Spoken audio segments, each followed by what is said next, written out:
Bismillahirrahmanirrahim. Bismillahirrahmanirrahim. Alhamdulillahirabbil alamin wassalatu wassalamu ala Rasulillah wa ala alihi wa sahbihi ajma'in. Alhamdulillah, bersyukur kepada Allah Subhanahu wa taala. Salawat dan salam kepada junjungan besar Nabi Muhammad sallallahu alaihi wasallam. Alhamdulillah, bertemu lagi kita pada pagi ini sekali lagi dalam sesi tadabbur harian. Insya-Allah hari ini kita akan mula memasuki surah yang baru, iaitu surah Al-Imran. Sebelum daripada ni, kalau kita telah bersama-sama dalam surah Al-Baqarah, kita menyelesaikan lebih kurang 49 muka surat daripada surah Al-Baqarah. Jadi pada hari ini kita akan bersama-sama masuk kepada surah Al-Imran. Jadi setengah-setengah ulama telah menyatakanlah cuba untuk mencari apakah dia titik poin ataupun tema utama daripada surah Al-Imran ini. Kalau surah Al-Baqarah ni namanya adalah bermakna lembu kerana sempena cerita yang Allah Subhanahu Wa Taala ceritakan tentang peristiwa Bani Israel yang disuruh oleh Nabi Musa alaihissalam untuk menyembelih lembu. Tetapi mereka tidak mahu menyembelih. Mereka susah-susahkan diri mereka, bertanya macam-macam kepada Nabi Musa alaihissalam. Jadi kita lihat di sini surah ini dinamakan dengan surah tersebut, iaitu surah lembu. Kerana nak menunjukkan kepada cerewetnya Bani Israel ni dengan suruhan Allah Subhanahu Wa Taala. Jadi hari ini surah Al-Imran, keluarga Imran, artinya iaitu Allah Subhanahu Wa Taala nak ceritakan salah satu daripada contoh yang berlaku daripada kalangan Bani Israel sendiri. Al-Imran ini adalah daripada Bani Israel, iaitu daripada Al-Imran inilah lahirnya Nabi Maryam. Kemudian seterusnya lahirlah Nabi Isa alaihi salam. Jadi untuk menunjukkan bahawa di kalangan Bani Israel ini, walaupun majoriti mereka ni adalah merupakan orang-orang yang banyak cerewetnya, susahkan Nabi-Nabi, ada yang membunuh Nabi-Nabi, merosakkan kitab mereka, mengubah kitab mereka, kitab Taurat. Ada di kalangan mereka ini yang sangat baik, yang memelihara agama, yang berterusan berpegang kepada ajaran yang dibawa oleh Nabi-Nabi mereka. Lalu Allah Subhanahu Wa Taala telah ceritakan dalam surah Al-Imran ini, keluarga Imran, iaitu antara mereka ialah Nabi Isa alaihissalam, Siti Maryam, keluarga Imran dan juga lain-lain. Jadi insya-Allah kita cuba bersama-sama lihat itu tema secara keseluruhannya surah Al-Imran. Allah Subhanahu Wa Taala memulakan menceritakan tentang beberapa perkara, iaitu tentang ketuhanan, tentang sifat-sifat Allah Subhanahu Wa Taala di awal surah Al-Imran ini. Jadi insya-Allah kita cuba baca dulu. Insya-Allah tengok apakah yang Allah SWT ceritakan kepada kita. Moga-moga Allah SWT akan menjadikan Quran ini sebagai panduan hidup kita insya-Allah sepanjang masa. Dan jangan lupa insya-Allah kepada semua, kalau boleh pegang mushaf, insya-Allah buka mushaf, sama ada terjemahan ataupun mushaf betul, supaya kita boleh melihat apakah yang diceritakan oleh Allah Subhanahu Wa Taala, perkataan-perkataan yang digunakan kita cuba huraikan, kita cuba lihat, kita cuba tadabbur sebersih-sedikit insya-Allah. A'udzubillahi minasyaitonirrajim. Bismillahirrahmanirrahim. Alif Lam Mim. Allahu la ilaha illa huwal hayyul qayyum. نزل عليك الكتاب بالحق مصدقا لما بين يديه وأنزل التوراة والإنجيل من قبل هدى للناس وأنزل الفرقان إن الذين كفروا بآيات الله لهم عذاب شديد والله عزيز ذو انتقام. Sadaqallahul azim. Permulaan ayat ini dimulai dengan huruf muqatta'ah sebagaimana kita lihat itu, iaitu alif lam mim. Dan ayat-ayat ini terdapat perbezaan di kalangan ulama. Apakah maksud daripada alif lam mim? Sebelum daripada ini dalam surah Al-Baqarah juga kita lihat ada perkataan alif lam mim, dan juga ada di tempat-tempat lain seperti qaf, seperti nun, pendek, ada yang panjang, kaf, ya, ain, sad dan surah Maryam, dan macam-macam lagi lah kita tengok. Semua surah permulaan ini, huruf-huruf permulaan ini terdapat perbezaan di kalangan ulama. Tetapi mengikut tafsir jalan lain, mereka mengatakan bahawa huruf-huruf ini hanya Allah Subhanahu Wa Taala a'lamu bi muradihi. Ada setengah-setengah ulama mengatakan bahawa huruf-huruf ini adalah merupakan cabaran kepada orang-orang Arab Quraisy. Kerana orang Quraisy ni, mereka ni orang yang mahir dalam bahasa Arab, pandai. Jadi Allah Subhanahu Wa Taala nak katakan bahawa huruf Huruf inilah yang digunakan oleh Allah Subhanahu Wa Taala di dalam Al-Quran. Allah Subhanahu Wa Taala bila turunkan Quran, dia tak gunakan huruf-huruf yang tak ada digunakan oleh orang Arab. Semuanya digunakan. Maknanya kod-kod tu dah ada. Tetapi kenapa kamu tak boleh susun ayat-ayat ini, perkataan-perkataannya supaya menjadi sama seperti Quran? Sebab itulah Allah Ta'ala cabar dalam Quran ini kan banyak kan. Cabar 10 ayat, cabar satu surah, cabar untuk bawakan. Tapi orang Arab ni dengan kehebatan mereka, dengan bahasa mereka yang hebat tu tak mampu nak bawa sebagaimana Quran. Kata dulu Muhammad ini mengada-ngada. Tapi Muhammad ni bukan seorang penyair. Muhammad ni bukan seorang yang hebat dalam syair seperti mana mereka ni. Tapi mereka bila Muhammad sallallahu alaihi wasallam ni bawa ni kata-kata ini, Quran ini, mereka tak mampu bila dicabar. Itu menunjukkan apa satu mukjizat Allah Subhanahu Wa Taala bila Allah Taala cabar mereka dalam keadaan mereka ni mampu, tiba-tiba mereka tak mampu. Jadi ini adalah beberapa lah. Ada banyak lagi pendapat-pendapat lain yang diutarakan oleh para ulama tafsir. Jadi kita ringkaskan di dalam dua saja. Iaitu yang pertamanya ialah Allahu a'lamu bimuradihi. Allah Taala saja yang tahu. Sebagaimana pendapat satu sebagian ulama, sebagian lagi mengatakan bahawa ini adalah merupakan ayat-ayat muqatta'ah, ayat-ayat yang mencabar, ayat yang ringkas, yang huruf-huruf tapi mencabar orang Arab. Yang keduanya, ayat yang kedua dikatakan oleh sebahagian daripada ulama tafsir bahawa ianya diturunkan selepas daripada satu kumpulan jadi satu kumpulan daripada Yahudi daripada Najran. Najran ialah satu kawasan yang terletak di antara, kalau zaman moden ni, antara Arab Saudi dengan negeri Yaman. Sempadan tu. Masih lagi dalam negara Arab Saudi, tapi di sempadan, tepi tak jauh daripada sempadan tu, ada satu tempat nama Najran sampai sekarang ni. Jadi Najran ialah tempat yang istimewa kerana seluruh tanah Arab ni pada masa tu adalah beragama syirik, beragama menyembah berhala. Tetapi mereka tu yang berada di Najran tu, mereka ni menganut Kristian. Of course lah, Kristian pada masa itulah Kristian yang telah mengatakan Trinity dan sebagainya. Sudah Trinity pada masa itu sebenarnya. Jadi mereka ni datang ke Madinah setelah daripada Nabi SAW. Jadi datang sebagai utusan lah. Jadi mereka ni bertanya macam-macam. Dan Allah Subhanahu Wa Taala telah menurunkan ayat ini kan, untuk mencabar orang-orang Kristian ni, kerana mereka mengatakan bahawa Nabi Isa begini, Nabi Isa begini. Jadi Allah Subhanahu Wa Taala turunkan ayat ni nak menceritakan sifat Allah Subhanahu Wa Taala begini kan. Adakah ada pada Nabi Isa tu sifat-sifat ini? Jadi jawapan dia tak ada. Mereka jawab tak ada. Jadi Nabi SAW membacakan ayat ni kepada mereka dan mereka pun menjawablah tak ada kan bila ditanya. Jadi nak menunjukkan bahawa Nabi Isa ni bukan anak Tuhan sebagaimana dakwaan mereka lah. Dan Alhamdulillah selepas daripada itu Najran telah masuk Islam kan, dan Alhamdulillah sampai sekarang lah mereka ni adalah orang yang berpegang kepada Islam. Dan dikatakan di Najran inilah berlaku yang kita panggil satu kisah tu, iaitu kisah Ghulam dan juga Rahib tu. Ghulam yang dibakar tu kerana pada satu masa dulu tu tempat ini dikontrol pernah dijajah oleh satu kumpulan daripada orang-orang yang sesat yang telah memaksa penduduk di situ untuk mengikut agama mereka. Dan seterusnya Allah Ta'ala sebutkan, kita bacakan ayat ini insya-Allah. Ayat yang kita baca ni ayat yang kedua, ayat yang ketiga, ayat yang keempat daripada surat ini ialah, kemudian ayat yang kelima, kemudian ayat yang keenam. Ini adalah ayat-ayat yang dikatakan oleh setengah ulama mengatakan adalah turun selepas daripada kedatangan orang-orang Kristian daripada Najran tu.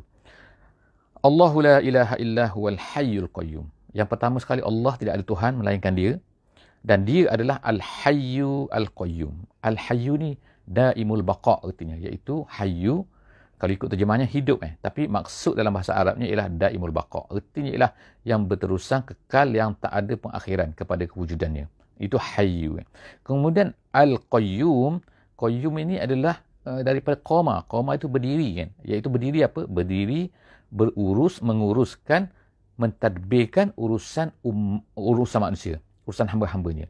Jadi perkataan qayyum adalah daripada, dia maksud dia al-mubaligh bil qiyami fi tadbiri khalqihi. Allah Subhanahu Wa Taala dia sendiri mampu, dia berkuasa untuk menyusun semua, mentadbirkan seluruh kejadian makhluknya ni. Daripada sekecil-kecil benda kepada sebesar-besar benda kan, daripada langit, bumi, bintang, matahari, kepada serangga, kepada kuman yang kecil-kecil tu, semua tu Allah Ta'ala yang menguruskan semuanya. Jadi kita ni of course apa sangat kan, kita ni berada di tengah-tengah kan, yang taklah besar, taklah kecil kan. Jadi maknanya itu pun Allah Ta'ala mampu untuk, jadi itulah qayyum artinya. Jadi al-hayyu al-qayyum. Yang keduanya nazzala alaika. Kemudian Allah Ta'ala sebutkan, iaitu dia yang menurunkan al-kitab bil haqqi. Al-kitab sini al-Quran maksudnya. Dialah yang menurunkan Quran dengan bil haqqi, iaitu mutalabbisan bil haqqi, iaitu dipenuhi dengan benda-benda yang benar. Semua benda yang ada dalam Quran itu adalah benar, dan kemudian musaddiqan lima baina yadayhi, dan Quran ni menceritakan bahawa apa yang sebelum daripadanya. Baina yadayhi maknanya apa yang sebelum daripada Quran ni, iaitu apa?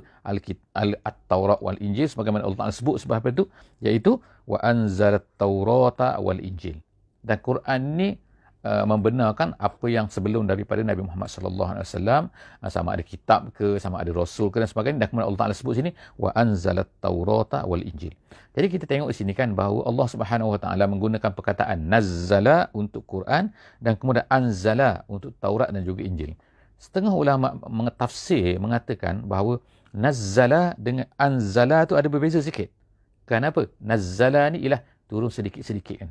Sedikit. Tapi kalau anzala maknanya sekaligus. Itu satu pendapat lah dari kalangan ulama-ulama tafsir dari segi penggunaan perkataan kan. Perkataan digunakan perkataan nazzala dengan anzala. Jadi Allah Ta'ala kata anzalat taurata wal Injil. Kerana Taurat ni memanglah diturunkan sekaligus. Dan juga Injil pun begitu juga. Dan kemudian min qabl, sebelum daripadanya. Maknanya Allah Ta'ala telah menurunkan At-Taurat dan juga Injil sebelum daripada itu. Dan kemudian hudan linnas, semua tu adalah untuk menjadi petunjuk kepada manusia. Untuk menjadi lampu lah kita kata kepada manusia kan. Kalau kita sekarang menjadi sign kepada manusia kan. Menjadi tanda mana betul, mana salah, mana ini sepatutnya ikut ini dan sebagainya. Kemudian Allah Ta'ala kata selepas itu, wa anzal furqana, dan kemudian dia menurunkan al-furqan. Sekali lagi disebutkan furqan. Ini ada pendapat ulama lah mengatakan bahawa furqan di sini dia guna kata anzala, tapi kemudian furqan. Jadi ulama kata ialah sebahagian besar daripada ulama mengatakan al-furqan di sini ialah bukan Quran, tapi furqan di sini ialah semua kitab-kitab, semua benda-benda, semua kitab yang Zabur ke, Suhuf ke. Kenapa? Kerana semua ni adalah merupakan menjadi pembeda. Furqan. Memang dalam setengah-setengah tempat Allah Ta'ala menggunakan furqan ni dalam surah Furqan sebagai contohnya adalah maksudnya Al-Quran. Tapi di sini ulama tafsir kata sebagian besar mengatakan bahawa furqan di sini artinya semua kitab-kitab yang diturunkan oleh Allah Subhanahu Wa Ta'ala merupakan furqan sebagai pembeda untuk manusia, sebagai penentu untuk membezakan di antara yang betul dengan yang salah untuk manusia. Wal furqan innal ladzina kafaru bi ayatillahi lahum azabun syadidun wallahu azizun dzuntiqam. Jadi Allah Ta'ala kata dan sesungguhnya orang kafir dengan ayat-ayat Allah Subhanahu Wa Ta'ala. Tak kira lah ayat Allah ni yang mana kan, iaitu mana-mana kitab lah kan. Orang kafir zaman dulu, orang kafir dengan Taurat, orang kafir dengan Zabur, orang kafir dengan Injil. Semua tu, siapa-siapa yang kufur dengan ayat Allah tu, maka Allah Ta'ala kata bagi mereka azab yang pedih. Bukan umat Nabi Muhammad saja kan, siapa-siapa saja. Kemudian wallahu azizun, dan kemudian Allah Ta'ala kata Allah menciptakan sifat dia. Ini nama dia tazyil. Tazyil ni maksudnya ialah yang datang penghujung setiap ayat. Biasanya akan ada ni, Allah Ta'ala kata dia ni adalah azizun. Jadi azizun ni apa? Makna asal azizun ialah ghalibun ala amrihi. Ghalibun maknanya dia menguasai di atas urusannya. Maknanya kalau dia nak buat satu-satu benda, tak ada benda yang boleh menghalang. Tak ada siapa yang boleh menghalang apa ketetapan Allah Subhanahu Wa Ta'ala. Jadi Allah Subhanahu Wa Ta'ala sini, kalau Allah Ta'ala nak seksa orang-orang yang tidak beriman tu, orang kafir dengan ayat-ayat Allah tu, Allah Ta'ala boleh. Itu Allah Ta'ala azizun. Azizun. Walaupun azizun ada banyak makna sebenarnya kan, tetapi makna ini dia akan makna tu ditentukan oleh apa yang sedang diceritakan. Jadi Allah Ta'ala nak ceritakan sini bahawa dia ni mempunyai, dia akan boleh mengazabkan dengan azab yang syadid kepada sesiapa saja. Jadi daripada ayat ini menunjukkan apa? Aziz tu maknanya ialah Allah Ta'ala ni bila dia nak azab sesiapa saja maka boleh. Jika sekiranya mereka ni kufur, sebagaimana ayat ni, zuntiqam, dan dia ni mempunyai, zu tu makna mempunyai, intiqam ni artinya ialah uqubatun syadidah siapa-siapa yang asahu, siapa-siapa yang melawannya, maka Allah Subhanahu Wa Ta'ala mempunyai uqubah. Jadi zuntiqam artinya yang mempunyai azab yang sangat-sangat pedih, sangat-sangat teruk, sangat-sangat dahsyat kepada orang-orang yang menentangnya. menentang Allah Subhanahu Wa Taala, yang tak dengar cakap Allah Subhanahu Wa Taala, yang cuba untuk lawan apa yang Allah Taala letak, dia tak nak ikut, maka Allah Taala sebut sini Allah ni jaga-jaga, Allah ni azizun, dan juga Allah ni mempunyai zuntiqam, yang mempunyai azab yang sangat dahsyat. Huwallazi yusawwirukum. Allah Taala seterusnya menceritakan sifat-sifat Allah Subhanahu Wa Taala, dialah yang yusawwirukum, dialah yang membentuk kamu fil arham, di dalam rahim. Apa dia? Bagaimana? Kaifa yasha. Bagaimana yang dia nak? Terpulang pada dia. Maknanya lelaki ke, kaifa yasha tu mana boleh jadi lelaki ke, perempuan ke, putih ke, hitam ke, besar ke, kecil ke, bagaimana Allah Taala nak, cacat ke tak cacat ke, semua benda tu kaifa yasha. Allah Taala yang menentukan. Yusawwirukum. Jadi manusia tak boleh nak tentukan. Jadi sebab itulah sampai sekarang ada kan boleh kita tentukan nak lelaki ke, nak perempuan ke, kembar berapa ke, kembar 9 ke, sebagaimana yang berlaku 2-3 hari lepas kan. Maknanya Allah Taala tentukan. Allah Taala yang boleh yusawwirukum kaifa yasha. Allah Taala tentukan fil arhami kaifa yasha. Kemudian la ilaha illahu al-azizul hakim. Tak ada Tuhan melainkan dia. Tidak ada Tuhan melainkan dia. Terlepas tadi, minta maaf. Minta maaf. Orang yang mengingatkan saya. Ayat yang ke-6. Ayat yang ke-5 terlepas tadi. Iaitu Allah SWT sebut lagi. Minta maaf. Ayat yang ke-5. Inna allaha la yakhfa alaihi syai' fil ardi wala fis sama'. Ini satu sifat lagi. Yang Allah SWT sebut. Iaitu antara sifat Allah yang merupakan yang tadi kan, yang berlaku perdebatan di antara Nabi SAW dengan orang kafir daripada Najran tu, orang Kristian daripada Najran tu. Jadi Allah Taala, Nabi SAW tanya mereka kan, bila baca ayat ni kan, innallaha la yakhfa alaihi syai'un. Allah Taala ni la yakhfa, tidak tersembunyi maknanya.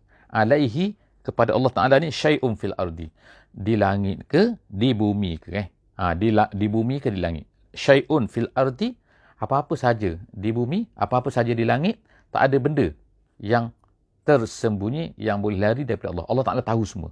Jadi di sini, Allah Ta'ala sebutkan, ulama-ulama tafsir sebut sini, kata, kenapa disebut di langit dan di bumi saja?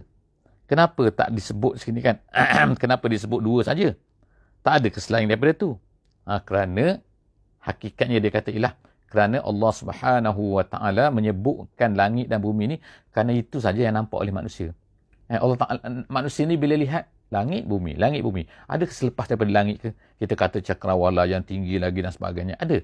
Tak nampak kan? Dalam bumi kan? Tak nampak juga kan? Jadi sebab itulah Allah Ta'ala sebut di sini langit dan bumi, kan itu saja yang dapat dijangkau oleh penglihatan manusia, oleh panca indera manusia. Jadi sebab itulah Allah Ta'ala sebut itu. Bukanlah bermakna Allah Ta'ala tak tahu yang lain daripada langit dan bumi.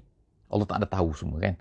Tapi Allah Subhanahu Wa Ta'ala sebut langit dan bumi kerana itu saja yang mampu dilihat oleh manusia. Hebat mana pun, teropong mana pun, dia hanya dapat. Yang gaib, Allah Ta'ala tahu tak? Tahu. Jadi, Allah Ta'ala tak sebutlah di sini kan? Dia kata. Jadi, perkara ni yang saya sebutkan tadi, maka Nabi SAW tanya kepada mereka tu. Isa ni, dia kata, Isa ni memang seorang Nabi. Nabi Muhammad SAW tanya kepada orang Najran tu, Isa ni tahu tak apa yang tersembunyi, apa yang di langit dan di bumi? Tahu tak? Tak tahu, dia kata. Jadi, kalau tak tahu, bermakna dia tu bukan Tuhan. Dia ni adalah hamba, dia adalah makhluk sebagaimana yang lain. Jadi semua daripada atas tu, ayat yang kedua, ayat yang ketiga, ayat yang keempat, yang kelima ni, Nabi SAW tanya orang Najran tu. Jadi mereka jawab semua, Nabi Isa tak mampu, Nabi Isa ni bukan hayu, Nabi Isa ni bukan qayyum, Nabi Isa ni mereka kata dah tak. Sebab itulah dia kata bahawa sebenarnya itulah menunjukkan apa? Jawab sendirilah bahawa adakah Nabi Isa itu Tuhan? Sekarang ni awak sendiri menjawabkan. Seterusnya, kita dah baca tadi ayat yang ke-6. Huwallazi yusawwirukum fil arhami kaifa yasha, la ilaha illahu al-azizul hakim. Al-aziz yang maha perkasa. Kita sebut tadi aziz ni ialah dia mengikut keadaan. Ayat mana? Ayat menceritakan tentang apa? Jadi kalau ayat menceritakan tentang azab, Allah Ta'ala sebut aziz, maknanya dia tak ada yang mampu untuk menahan azab tu. Tapi kalau Allah Ta'ala sebut dalam keadaan biasa, aziz tu maknanya perkasa, dia mampu nak buat apa saja. Dan al-hakim iaitu perbuatannya, apa Allah Ta'ala buat kepada kita, Allah Ta'ala tetapkan kepada kita, semua benda itu adalah hikmah-hikmahnya. Kebijaksanaan kita terjemahkan. Tapi maksudnya ialah Allah Ta'ala itu mempunyai hikmah fi kulli syai'. Allah Ta'ala ada hikmah dalam semua benda. Jadi oleh kerana itu, yakin kita bahawa Allah Ta'ala itu mempunyai hikmah dalam semua benda itu, menyebabkan kita ni akan menerima apa yang telah ditetapkan oleh Allah Subhanahu Wa Ta'ala. Kerana kita yakin, sebab kadang-kadang cuma kita ni tak tahu. Tak tahu kan apakah hikmahnya. Huwallazi anzala 'alaikal kitaba Huwallazi anzala 'alaikal kitaba minhu ayatun muhkamat. Sekarang ni kita pergi pula kepada satu ayat yang bercerita, itu ayat yang ketujuh, menceritakan tentang bahawa dalam Quran ini Allah Ta'ala turunkan kepada kita Quran. Huwallazi anzala 'alaikal kitab. Allah Ta'ala kata dia yang menurunkan Quran kepada kamu, kepada kamu wahai Muhammad, dan untuk kita semua. Minhu, dalam Quran ni ada ayatun muhkamat. Muhkamat artinya ialah ayat-ayat yang mana wuduhul makna. Itu ulama tafsir kata. Jelas dan mudahnya macam tu kan. Iaitu apa dia kata? Dalam tu yang pendek lah. Muhkamat artinya wuduhul makna. Iaitu maknanya jelas. Tak ada kekeliruan padanya. Tak ada, kalau dalam usul fiqhnya dia kata tak ada istirak dalam maknanya. Makna perkataan yang jelas. Sebagai contoh kan. Iaitu apa contohnya? Kita kata, Allah Subhanahu Wa Taala memerintahkan siapa yang berzina maka disebat 100 rotan, 100 sebatan. Jadi 100 jelas kan? Tak ada lagi confuse kan. 100 tu berapa? 99 ke tak? 100. Itu maksudnya ialah Allah SWT itu adalah muhkamat. Jawapan dia, muhkamat. Jadi ada ayat-ayat Quran yang muhkamat. Allah Ta'ala kata. Dan kemudian hunna ummul kitab. Ianya yang muhkamat tadi apa? Ummul kitab. Ummul kitab tu bukannya Fatihah kan. Tapi maksud ummul kitab tu ibu kepada kitab. Ulama tafsir sebut iaitu dia kata maksud ummu ni kalau ikutnya asal. Maknanya macam bapak lah. Bapak gitu kan. Ummul kitab iaitu perkara-perkara yang aslul kitab al-mu'tamad fil ahkam. Iaitu perkara-perkara asasi. Perkara asasi, jadi apa yang jelas tu itu adalah sebenarnya adalah perkara-perkara asasi yang Allah SWT nak beritahu kepada kita kan. Dan kemudian wa ukharu mutasyabihat. Tapi yang lain pula selain daripada muhkamat tu ada satu lagi nama dia mutasyabihat. Mutasyabihat ni erti apa? Dalam Quran ada banyak menggunakan perkataan kadang-kadang Allah Ta'ala sebut uhkimat ayatuhu, ma tasyabaha minhu, mutasyabihan ke dan sebagainya. Jadi mutasyabih, arti mutasyabih inilah yang serupa. Serupa. Jadi apa makna serupa sini? Ulama-ulama berbeza pendapat lah dalam nak menceritakan apakah maksud mutasyabihat ini. Ada yang kata ialah yang popularnya ialah apa? Iaitu ayat-ayat yang mempunyai banyak makna. Ihtimal aksar min makna. Gitu. Itu dalam tafsiran. Yang jalan lain pun sebut macam tu, iaitu apa? Satu perkataan yang mana ayat-ayat yang mana mempunyai banyak yang boleh ditafsirkan dengan pelbagai makna. Selagi mana yang tidak terkeluarlah dari segi bahasa Arabnya dan keluar daripada prinsip-prinsip Islam yang disebutkan dalam ayat-ayat yang lain. Jadi itulah dua jenis ayat yang ada dalam Quran secara mudahnya kan. Pendetailan perkara ni tentang perbincangan tentang apakah muhkamat, mutasyabihat, sangat-sangat panjang disebutkan oleh ulama-ulama. Jadi secara mudahnya kita ambil macam tu dulu. Salah satu daripada makna yang diberikan oleh ulama, fa ammal ladzina fi qulubihim zaygun. Jadi Allah Ta'ala sebut sini kan. Masalahnya apa? Iaitu ada orang-orang ni, ada pun orang-orang yang mana ada dalam hati mereka ni zaygun. Zaygun ni maknanya mailun. Mailun ni maknanya kecenderungan. Kecenderungan apa? Kecenderungan daripada tak benar. Mereka ni sengaja nak cari benda yang tak benar. Ada dalam hati mereka, hati ni hati yang cenderung kepada kejahatan. Nak cari je kan. Jadi mereka ni menggunakan Quran juga. Tapi kadang-kadang mereka ni akan menggunakan Quran mengikut nafsu mereka.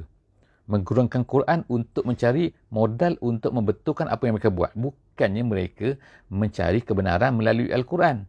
Tapi mereka menggunakan Al-Quran itu untuk membetulkan apa yang mereka buat. Itu. Jadi ulama-ulama sebut sini, فَأَمَّا الَّذِينَ فِي قُلُوبِهِمْ زَيْغٌ. Orang-orang yang macam tu, maka Allah Ta'ala kata, فَيَتَّبِعُونَ مَا تَشَابَهَ مِنْهُ إِبْتِغَاءَ الْفِتْنَةِ وَابْتِغَاءَ تَأْوِيلِهِ. Allah Ta'ala kata sebut sini, mereka ni akan mencari apa-apa yang tasyabah tadi. Apa-apa yang syubhat tadi tu, apa-apa yang boleh diterjemahkan, boleh ada banyak makna tu, kerana ada hati mereka yang tak betul tu, menyebabkan mereka cari tu. Dengan tujuan apa? Ibtiraa al-fitnah. Mereka nak cari pasal. Nak cari masalah. Nak cari fitnah kan. Nak cari, bukan buat fitnah dalam bahasa Melayu kan, tapi maksudnya ialah mencari satu benda yang tidak yang kelang kabut, yang mengganggu, yang tak betul, yang boleh menyebabkan timbulnya tak betul dalam masyarakat. Wabtira at-ta'wili. Dan mereka tu, nombor satu, mereka ni nak mencari apa? Mencari fitnah. Yang kedua, mencari ta'wili. Takwil, apa maksud takwil? Takwil ni dari segi bahasanya mempunyai banyak makna. Ada 4 makna ulama kata. Yang pertamanya, takwil maksudnya tafsir. Ada makna juga takwil ni ialah maksudnya al-akibah lisyai', iaitu pengakhiran kepada satu benda disebut dalam Quran. Penggunaan ni ada disebut dalam Quran. Yang ketiganya, takwil ni maksudnya beramal. Beramal, amal. Kita buat tu kan. Beramal dengan satu benda, beramal satu ayat, itu pun takwil juga. Ada satu hadis yang menyebutkan tentang perkara ni. Kemudian yang keempatnya, takwil ada satu lagi makna takwil. Takwil ialah itu, iaitu memberikan satu perkataan dengan makna yang lain tanpa ada satu tanda ataupun qarinah daripada alamat ataupun apa-apa benda kan yang daripada Al-Quran juga kan. Yang benar. Jadi itu tu tanpa dan tak ditanpa tu, yang keempat tu, bentuk yang keempat, itulah maksudnya ialah perkara yang dilarang sebenarnya. Iaitu dilarang apa? Iaitu apabila kita membuat satu perkataan, kita memberi makna lain, sedangkan kita tak ada bukti pun. Apa maksud, kenapa maksud ni digunakan makna ni? Jadi itu adalah satu benda yang dilarang dalam syarak. Jadi Allah SWT sebut sini, wabtigha' ta'wil. Jadi makna ta'wil sini apa? Ta'wil sini ialah maksudnya ialah mencari yang keempat tadi tu. Bentuk yang keempat tu, iaitu apa? Mencari satu perkataan yang lain untuk digantikan, memberi makna kepada satu perkataan dalam Quran tu, dengan tujuan yang ada dalam hati mereka, iaitu mencari kerana nak membetulkan apa yang mereka buat. Jadi Allah SWT sebut sini, ada orang yang buat macam tu, kerana apa? Ibtigha' al-fitnah wa ibtigha' ta'wilih. Kemudian, wa ma ya'lamu ta'wilahu illallah. Allah Ta'ala sebut sini, tak ada yang tahu takwilnya melainkan Allah. Apa maksud tak ada yang tahu takwilnya melainkan Allah? Jadi ulama-ulama sini ada dua pendapat dalam maksud yang kedua ni. Tidak mengetahui takwilnya kerana Allah, melainkan Allah. Iaitu yang pertamanya ialah takwil sini maksudnya ialah at-tafsir. Tafsir kepada satu perkataan. Satu ayat dalam Quran tu. Yang keduanya, tidak mengetahui takwilnya melainkan Allah sini maksudnya ialah hakikat sebenar-benarnya. Jadi oleh kerana itulah maka berlakulah perbezaan di kalangan ulama-ulama yang baca Quran tentang apa ni? Ada waw selepas itu. Warrasikhuna fil ilmi yaquluna amanna bihi kullum min indi rabbina. Warrasikhuna, waw tu waw apa? Ada ulama kata sini waw tu adalah waw ataf. Waw ataf ni makna dan. Jadi maknanya apa? Dan tidak ada yang mengetahui takwilnya melainkan Allah dan orang-orang ar-rasikhun. Rasikhun maknanya orang-orang yang mantap, al-mutamakkinun, orang-orang yang as-sabitun, maknanya orang yang baiklah, orang yang benar ilmu dia, maka dia juga mengetahui. Jadi Allah mengetahui dan mereka juga mengetahui. Maksud apa? Iaitu mengetahui tafsirnya. Allah Ta'ala tu of course lah, Allah Ta'ala tahu tafsirnya. Dan juga Allah Ta'ala berikan kepada ar-rasikhun. Jadi kalau baca macam tu, dia boleh baca dengan terus. Terus maksud apa? Tidak berhenti kepada illallah. Ada bacaannya ialah dengan illallah tu berhenti. Jadi bila illallah tu berhenti, maka warrasikhun tu, itu makna dia akan jadi lain. Maknanya apa itu? Iaitu sesuatu hakikat itu hanya Allah SWT saja yang tahu. Itu maksud dia. Jadi kita ada dua situ. Kita ada dua. Kalau confuse ni, cuba baca lagi kan. Kalau maknanya ta'wil situ ialah maknanya tafsir, maknanya warrasikhun adalah salah satu daripada apa yang Allah Ta'ala berikan, iaitu orang-orang yang mempunyai ilmu yang mendalam, dia akan mengetahui juga tafsir kepada ayat Quran tu.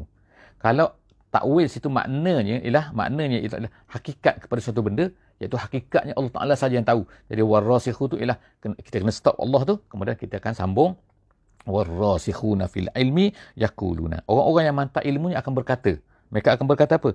Amanna bihi. Mereka akan kata, kami beriman dengannya. Kullum min indi rabbina. Semua itu datang daripada Allah Subhanahu Wa Taala. Maknanya kita serah kepada Allah Subhanahu Wa Taala. Allah Taala bawa datang benda tu kan. Maka Allah Taala saja yang tahu.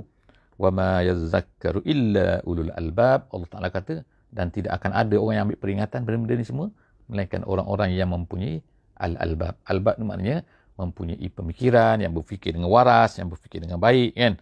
Ashabul uqul gitu. Itu ulul albab. Seterusnya dalam ayat yang ke-8, Rabbana la tuzigh qulubana. Ini adalah Allah Ta'ala nak ajar kepada kita doa. Kan doa ini ataupun ini sebenarnya kata-kata yang Allah Ta'ala sebut tadi, iaitu warrasikhun, mereka akan berkata apa?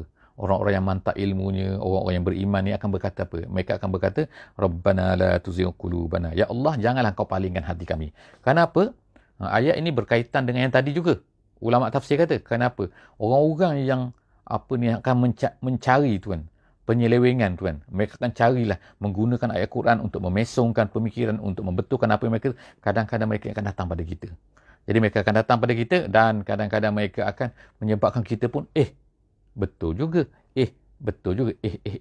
Jadi menyebabkan kita ni terpegun dengan apa? Kerana mereka menggunakan ayat Quran. Jadi Allah Subhanahu Wa Taala sebut kat sini, Rabbana, ajar kita kan, supaya kita baca doa ni, iaitu apa? Rabbana la tuzigh qulubana, ya Allah jangan palingkan hati kami ba'da iz hadaitana, selepas daripada engkau beri hidayah kepada kami.